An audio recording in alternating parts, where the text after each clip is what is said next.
في البداية ما تنساش تدعمنا بلايك للفيديو وباشتراكك في القناة، وعلشان يوصلك كل جديد بنقدمه ما تنساش تفعل زر الجرس.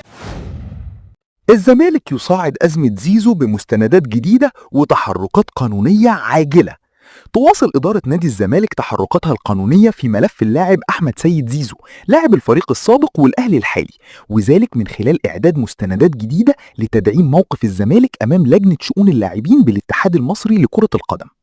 وكانت لجنة شؤون اللاعبين قد طالبت النادي مؤخرا بتقديم كافة الأوراق المتعلقة بالشكوى المقدمة ضد اللاعب تمهيدا لحسم القضية. وأكدت مصادر داخل الزمالك إن الإدارة القانونية سبق وقدمت مذكرات رسمية لطلب جلسة استماع جديدة وعرض تفاصيل الأزمة بشكل كامل، مع إعادة تقديم المستندات السابقة إلى جانب المطالبة بسرعة تحديد موعد رسمي للنظر في الشكوى. ويتمسك الزمالك بثقته في قوة موقفه القانوني مع مطالبته اللجنة بحسم الملف والرد بشكل واضح على الإجراءات المقدمة.